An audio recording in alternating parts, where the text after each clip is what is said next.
또 다른 견해는 인간의 구원은 오직 하나님의 선택과 하나님의 은혜에만 달려있다는 견해입니다. 그래서 한번 구원받은 신자는 어떤 일이 있어도 절대로 구원을 잃어버리지 않는다는 견해입니다. 이것은 아르미니안의 주장에 반대해서 존 칼빈이 주장해서 이것을 칼빈주의라고 합니다. 바로 오늘 나오는 13절 내용, 너희 안에서 행하시는 이는 하나님이시니 자기의 기쁘신 뜻을 위하여 너희에게 소원을 두고 행하게 하신다. 하나님께서 행하시기 때문에 능력도 주시고 모든 것이 주님께 달려있다는 이 견해가 칼빈주의와 가까워 보입니다. 이 본문에 대해서 우리가 깊이 다룰 필요는 없지만 이 부분을 가지고 대조적으로 보는 사람들이 많이 있지만 우리는 조금 다르게 이 두 부분을 상호 보완적으로 볼 필요가 있습니다. 12절과 13절이 오히려 신앙과 구원 간의 균형을 이루어 줄 수도 있다는 것입니다. 예를 들어 설명해 보겠습니다. 제 아들이 이제 2살입니다. 이름은 권이한입니다. 할아버지가 원래 이름을 권팔왕이라 지을 뻔했기 때문에 별명은 권팔왕입니다. 권이한이가 공놀이를 엄청 좋아합니다.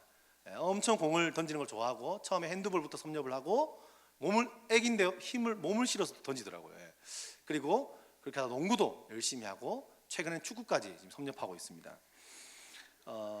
드리블을 합니다. 드리블을. 2살짜리가 집에 농구 골대 하나를 얻었습니다. 골대를 뒀는데 이 아이가 골대를 가지고 계속 공을 던지는 겁니다. 골인을 잘 넣어요. 그래서 제가 보다가 골대를 좀 높이 붙였습니다. 아이가 하기는 힘들게 했죠. 너무 시끄러워서 올렸는데 공소리 계속 들리니까 아이가 계속 공을 던지다가 안 되니까 갑자기 어떻게 할까요? 갑자기 공을 들고 저에게 찾아옵니다. 그래서 저에게 뭐라고 이야기합니다. 우우 뭐 이렇게 이야기합니다. 그게 무슨 말일까요? 저보고 안아달라는 말이죠. 그래서 제가 안아서 이한이를 골대 앞에 가져가자 덩크슛을 합니다. 그런 다음에 다시 또 우우 이러고 계속 반복적으로 한 수십 번을 저는 팔이 아파하고 이한이는 즐거워하고 이렇게 하면서 굉장히 제가 그날 밤에 팔이 아파서 잠을 못 잤다는 그런 후문이 있는데 이한이가 자꾸 안아달라는 표시를 저에게 한 것이죠. 이한이가 힘을 다해서 공을 던져도 사실은 겨우 자기 머리 위에밖에 던지지 못합니다. 하지만 제가 번쩍 들어주자 불가능해 보이던 일을요 이한이는 가능하게 된 것이죠. 우리의 신앙생활 또 이러하지 않을까요? 교회에서는 몸으로 봉사하거나 물질로 여러 가지 우리가 봉사들을 많이 하는 분들이 있습니다. 또 기도를 열심히 하거나 열심히 이것저것 특별한 믿음 생활하는 분들이 있습니다. 그들은 칭찬받아야 마땅하지만 그러나 개인의 공로나 노력의 결과로 보아서는 안 될 것입니다. 물론 우리가 하나님 말씀에 순종하는 마음으로 최선을 다해서 봉사하고 신앙의 성장을 위해서 노력해야 합니다. 하지만 그 모든 것까지도 하나님께서 우리에게 그런 마음과 생각을 주시고 그렇게 할 수 있는 은혜와 힘을 주셨기에 가능한 것입니다. 아멘 하십니까? 다시 말해서 우리가 거룩한 삶을 위해서 추구하고 최선을 다해서 노력해야 하지만 그와 동시에 우리 안에 하나님의 거룩한 성령이 할 수 있도록 공급하시고 힘을 주셨을 때만 가능하다는 것이죠. 그러므로 우리는 영화로운 구원을 누리는 그날 오기까지 하나님의 은혜와 능력 아래서 하나님을 경외하면서 거룩한 삶을 위해서 다름질하면서 살아가야 한다는 사실을 오늘 본문은 보여주고 있는 것입니다. 근데 오늘 이 말씀을 볼 때에 빌립보 교인들에게 말하고 있는 이 구원의 의미를요 그동안 논쟁되었던 단순히 개인의 종말론적인 혹은 구원에 대한 것으로만 보면 안 되겠습니다. 빌립보 전체 내용을 맥락을 살펴보면 이 전반적인 바울이 그동안 했던 이야기의 통일성으로 성경을 볼 필요가 있지 않습니까? 봤을 때에 이 12절에 나오는 구원이라는 의미는요 개인을 뛰어넘어서 개인으로 해석하기보다는 공동체적인 해석으로 볼 필요가 있다는 것입니다. 즉 빌립보 교회의 공동체의 구원과 안녕과 평안을 지금 여기서 말하고 있는 구원으로 보는 것이 더 자연스럽다는 것입니다. 1장 19절 말씀에 보면 바울은 그렇게 이야기했습니다. 이것이 너희 간구와 예수 그리스도의 성령의 도우심으로 나를 구원에 이르게 할 줄 아는 거로. 여기서 구원이라는 단어를 쓰고 있는데 이 구원은요 개인의 종말론적인 구원이 아니라 무죄와 석방의 의미로 사용되었습니다. 고대 이집트의 파피루스의 문서들 속에 보면 구원이라는 단어를 이처럼 건강과 행복과 평안의 개념으로 사용했다는 것을 알 수 있는데 그 사실을 바울과 바로 이 편지를 받는 신약 성도들도 알았을 것입니다. 또한 여기서 12절에 나오는 동사와 너희 자신이라는 말은 모두 다 복수형으로 쓰이고 있습니다. 무엇을 말하는 것이죠? 이것은 이러한 권면은 개인에게 한 것이 아니라 하나의 공동체 안에 묶여있는 빌립보 교인들에게 공동으로 행동하고 노력하고 공동으로 나태하지 말고 공동체의 안녕과 평안을 위해서 살아가라는 것을 강력하게 암시하는 내용인 것입니다. 지금 빌립보 교인들에게 자신들의 교회 공동체의 안녕을 도모해라고 이런저런 방법을 제시하고 있는데, 그것을 어떻게 하라고요? 두렵과 떨림으로 충만한 건강한 공동체의 모습에 도달하는 그날까지, 그리고 이기심과 불화 등과 같은 영적인 질병의 모든 흔적이 다 사라질 때까지 영적인 건강을 위해서 힘써라는 것입니다. 성도 여러분, 빌립보 사도를 보면서 무엇을 느낍니까? 띄엄띄엄하지만 빌립보서를 지금 계속하고 있는데요, 무엇을 느끼시나요? 그가 감옥에서 죽음을 목전에 두고 끊임없이 성도들에게 가르치고 있는 것이 무엇입니까? 바로 공동체입니다. 그들이 속한 공동체, 즉 교회, 빌립보 교회의 하나됨과 교회 연합과 연대를 위해서 이런저런 방법을, 편지에 있는 수많은 이야기들을 끊임없이 공동체에 맞추어서 말하고 때로는 달래고 때로는 명령하면서 편지를 쓰고 있다는 것입니다. 바울이 얼마나 교회 공동체를 아끼는지 느껴지십니까? 아니, 교회를 향한 아버지의 마음이 우리는 바울에 통하여 교회 공동체에 전달되고 있는 것을 우리는 느낄 필요가 있을 것입니다. 교회 공동체의 평안과 안녕은 선택사항이 아닙니다. 교회 공동체가 주 안에서 하나 되는 것은 두렵고 떨림으로, 굉장히 두렵고 떨림으로 진행해야 할 만큼 무겁고 책임 있는 것임을 바울은 알려주고 싶어 합니다. 굉장히 유명한 신학자인 김세훈 박사는 이 부분을 이렇게 해석합니다. 이 같은 내용을 바울은 고린도전서 3장 17절에서도 경고하고 있습니다. 누구든지 하나님의 성전을 더럽히면 하나님이 그 사람을 멸하시리라. 하나님의 성전은 거룩하니 너희도 그러하니라. 그러므로 우리는 우리의 그릇된 사상이나 이기적이고 비윤리적인 행위로 교회에 분란을 일으키거나 교회를 약화시키는 일을 하면 최후의 심판 때 멸망받게 된다는 두려움과 떨림을 가지고 근신하여 교회 생활에 참여해야 합니다. 이 본문을 보면서 동일하게 신약의 바울이 말하고 있는 공동체의 마음을요, 이렇게 표현한다는 것을 이 신학자가 이렇게 이야기하는 것을 보았습니다. 여러분, 교회는 건물이 아니죠. 교회로 부름받은 교회 공동체의 귀중함을요, 강하게 어필하고 있습니다. 왜 그래야만 합니까? 교회 공동체는 예수님의 몸이기 때문입니다. 모든 성도들은 바로 교회의 몸이기 때문입니다.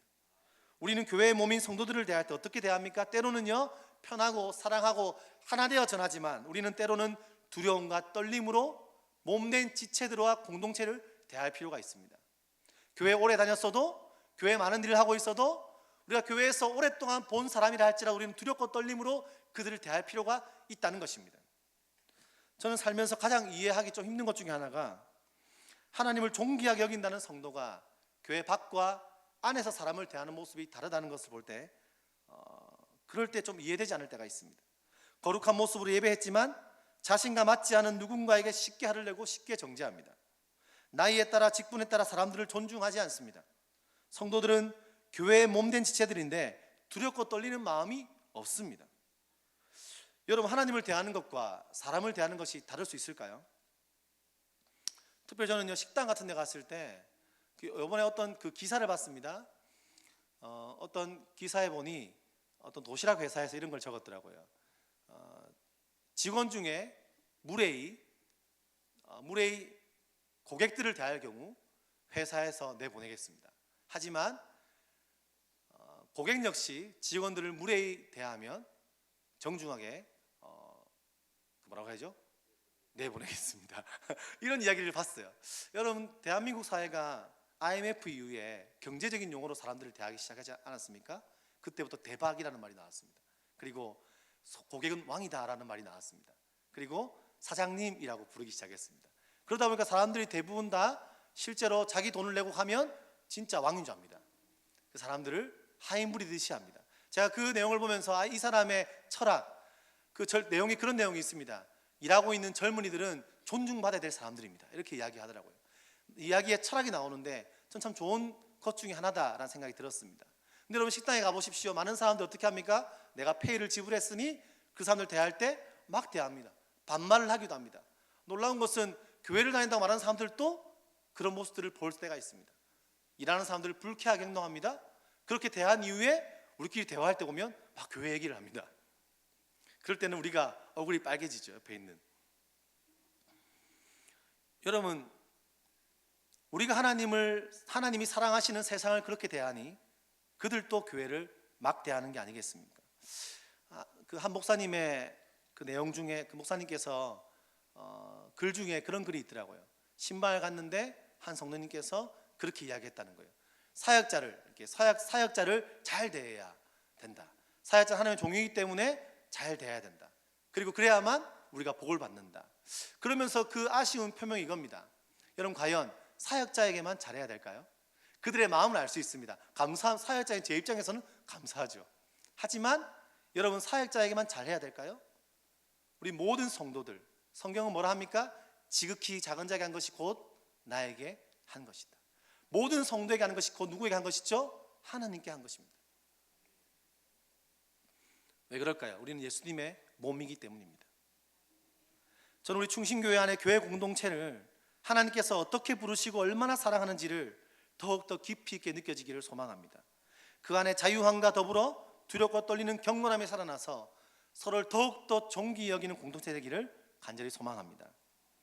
바울은 다시 한번 자신이 개척한 그 교회를 그렇게 사랑하는 교회 공동체에 눈을 돌리면서 뭐라고 합니까? 14절 말씀을 보니 이렇게 이야기합니다. 모든 일을 원망과 시비가 없이 하라. 교회 공동체의 구원, 즉 공동체 안녕을 두고 두려움과 떨림으로 이루어가라는 겉면 이후에 실제적으로 해야 할 구체화된 개념을, 핵심을 제시하는데 그게 뭡니까? 기도하라가 아닙니다. 예배하라가 아닙니다. 무엇인가 대단한 일을 말할 것 같은데 그렇지 않습니다. 뭐라 합니까? 공동체의 안녕과 구원을 위해서 원망과 시비가 없으라는 겁니다. 모든 것을 원망과 시비 없이 하라는 것입니다. 원망이란 말은 불만스러워 수군거리기입니다. 바울은 교회 공동체 요청하기를 어떻게 하라고요? 원망하지 마라라고 이야기합니다. 사랑하는 여러분, 사람들의 모습에서 무엇을 찾을 수 있습니까? 앞서 알 수 있는 것처럼 빌립보 교회는 한 마음이 되지 못했습니다. 다툼과 허용과 남을 무시하는 일이 교회 안에 있었던 것 같습니다. 그러다가 원망이 가득해진 겁니다. 게다가 빌립보 교인들은 바울의 감옥 생활을 들으면서 자신들에게 복음을 알려준 하나님의 종이 어이없게 감옥에 갇혀 있는 이야기를 듣고 사도의 소식을 들으며 적잖게 당황했을 것입니다. 그들 어떻게 했을까요? 바울을 원망하기 시작한 사람들이 있었다는 것입니다. 또한 성도들과 교회를 원망하는 사람이 있었다는 겁니다. 여러분, 자신들에게 복음을 알려준 사역자가 고생하며 감옥에 갇혀 있는데 걱정하는 것이 당연해 보이는데 어떻게 합니까? 그렇지 않은 사람들이 있다는 겁니다. 이것이 인간의 나약함이겠죠. 여러분, 이 모습이 빌립보 교인들만의 문제이겠습니까? 이 본문에서 원망하는 모습은요, 이스라엘 역사가 원망하는 모습을 모티브로 두고 있는 여러 번 나타나는 장면입니다. 하나님께서 모세를 통하여 기적적인 방법으로 그들을 건져냈습니다. 이스라엘 민족들을. 그럼에도 불구하고 그들은 홍해를 만나게 되었습니다. 어떻게 합니까? 그럴 때 바로 모세를 원망합니다. 애굽에 매장지가 없어서 우리를 죽게 했냐고 원망하기 시작합니다. 그뿐이 아닙니다. 이 사람들의 무지함을 함께 구약에 가서 한번 보실까요? 출애굽기 15장 23절과 24절입니다. 같이 한번 읽어보겠습니다. 시작.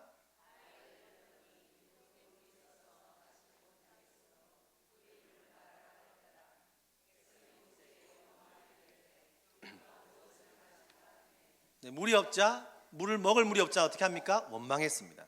출애굽기 16장 2절과 3절에 보면요, 이스라엘 자손 중 회중이 그 광야에서 아론을 원망하여 이스라엘 자손이 그들에게 이르되 우리가 애굽 땅에서 고기 가마 곁에 앉아있던 때와 떡을 배불리 먹던 때에 여호와의 손에 죽었더라면 좋았을 것을 너희가 이 광야로 우리를 인도해내어 이 온 회중이 줄어 죽게 하였도다.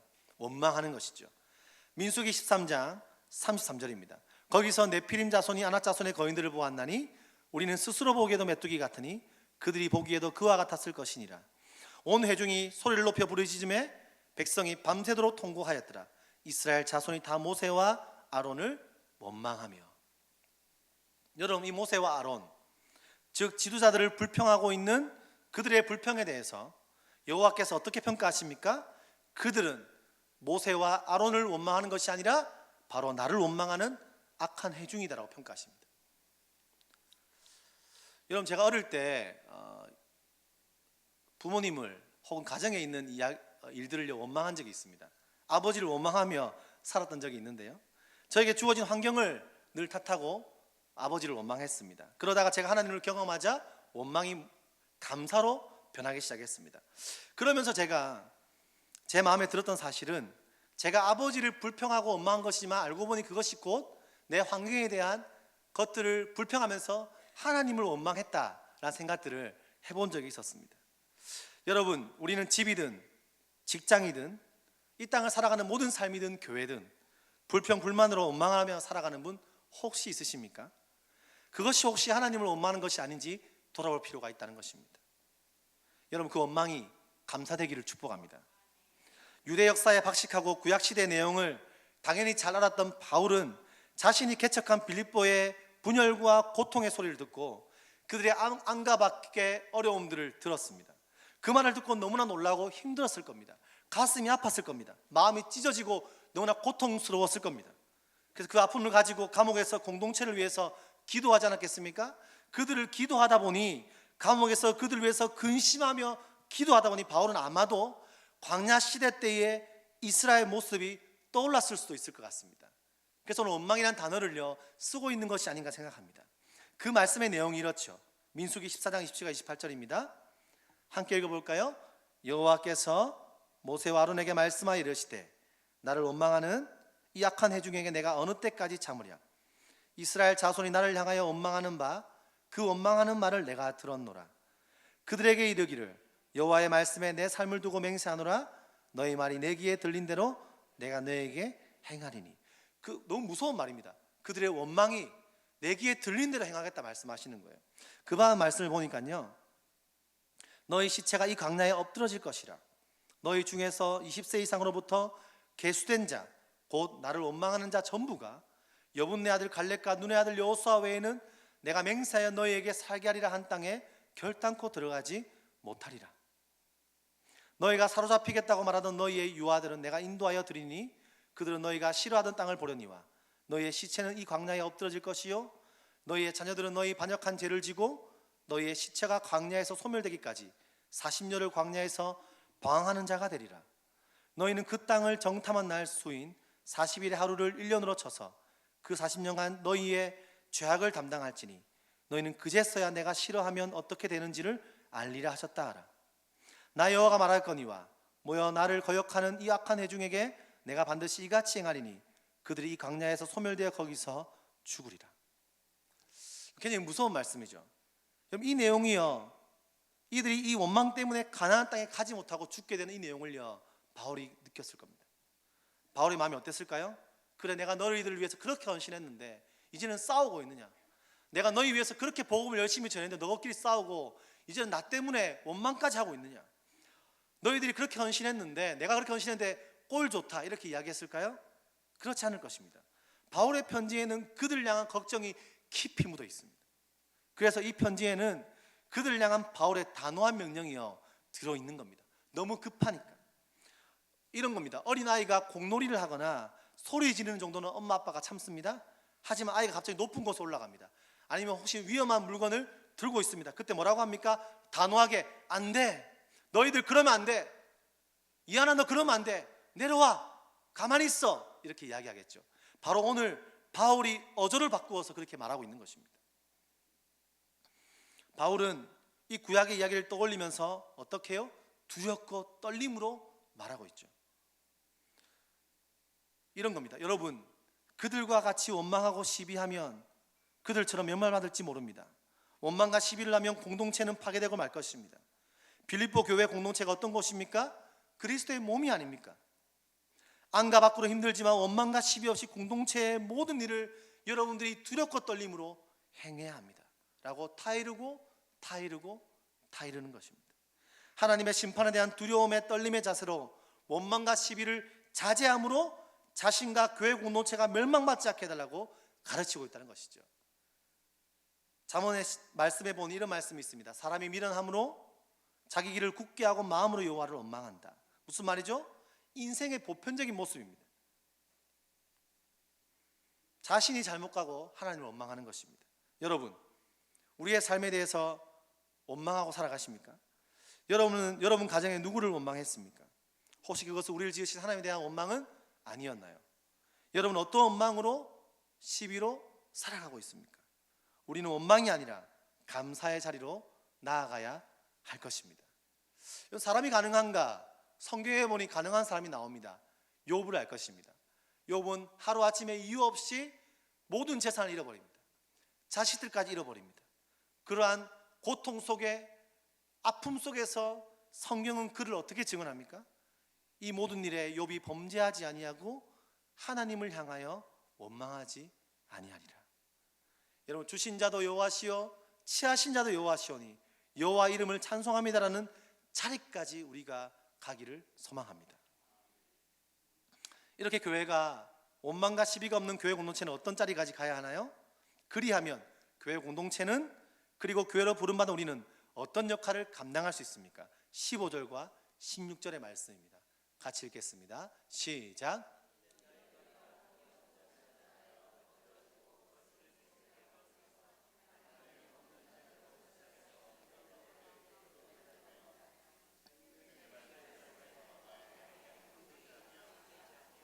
그리스도는 하려 함이라. 그리하여 그들이 이 어그러진 세상과 어둠의 세상 속에서 마치 성전에 바쳐지는 재물처럼 흠없는 순결한 자녀들이 되어야 하고 그 암흑의 세상에서 별처럼 빛이 나야 됨을 바울은 말하고 있습니다. 교회가 별처럼 빛나는 것은 무엇을 말합니까? 바로 세상의 별이 되는 것, 빛이 되는 것이 바로 교회의 선교적 사명을 말하는 것입니다. 빛들로 나타내고 특별한 생명의 말씀을 밝히는 공동체가 되어야 한다고 당부하는 것입니다. 원망과 시비가 없이 어떻게 하라고요? 그들은 이 땅에서 교회 공동체의 모습을 이루어가야 되는데 원망과 시비 없이 말씀을 가진 빛을 전하는 교회 공동체가 되어라는 것입니다.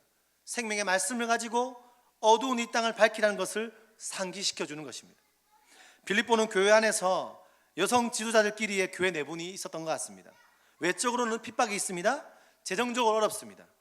교회가 시끄럽지 않은 게 이상합니다. 그러나 그 모든 내분 속에서도 원망과 시비를 하지 않을 때에 그 교회 공동체는 어그러진 이 땅에 흠이 없고 순전한 교회가 될 것이며, 그러므로 빛을 밝히는 선교적 교회가 되기를 더욱더 갈망하며 특별히 생명의 말씀을 가진 사명을 잃지 않는 교회가 되어라고 바울은 명령하고 격려합니다. 그럴 때에 내가 그동안 했던 노력, 다름질, 내가 마치 달려가는 사람처럼 내가 힘을 다해 수고가 헛되지 않고 주님 오시는 그날에 너희 공동체를 하나님께 자랑하고 싶다라고 이야기하는 것입니다.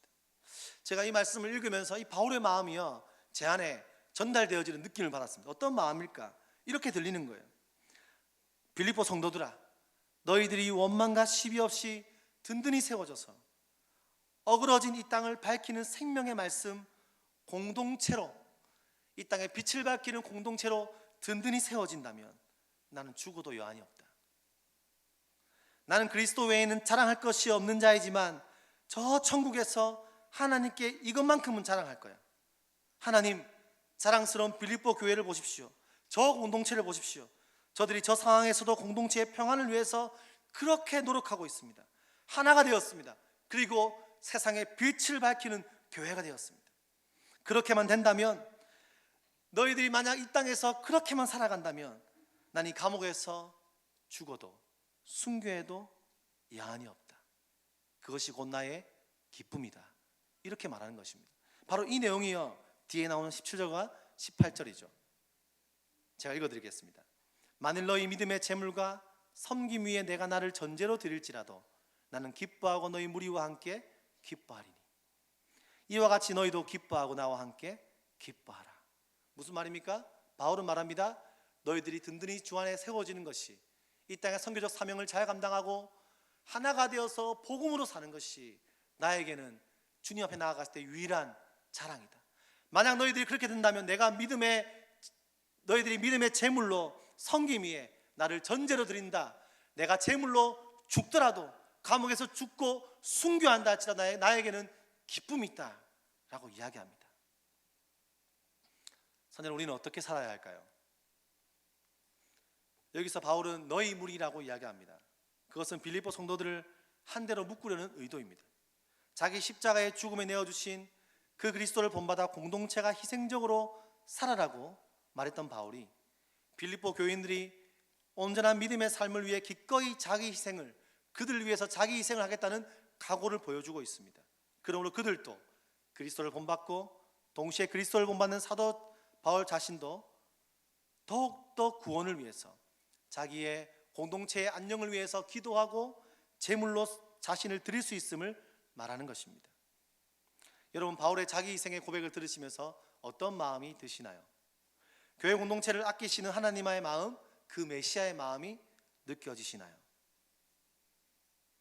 교회 공동체의 구원과 평안을 위해서 끝까지 바울처럼, 혹은 빌립보 성도들 중에서 그 말씀을 받은 빌립보 교회들처럼 우리 안에 헌신하고 봉사하고 교회 공동체의 안녕을 위해서 더욱더 기쁨으로 다름질하여서 어두운 이 땅 가운데, 그 제주 땅 가운데 빛으로 밝혀내는 중심교회 되어지기를 간절히 소망합니다. 원망과 시비 없이 두렵고 떨림으로 생명의 말씀을 밝히십시오. 기도하겠습니다. 하나님, 함께 빌립보 말씀을 나누었습니다. 바울은 빌립보 교회를 사랑하는 마음으로 항상 복종하고 두렵고 떨림으로 너희 구원을 이루라고 말했고, 또한 그것은 하나님께서 기쁘신 뜻을 위하여 너희에게 소원을 두고 행하게 하신다고 말씀하셨습니다. 주님, 우리가 이 말씀에 순종하여 원망과 시비 없이 악한 세대에서 빛을 밝히는 주님의 사람으로 쓰임 받도록 인도하여 주시옵소서. 감사를 드리며 예수님 이름으로 기도드렸습니다.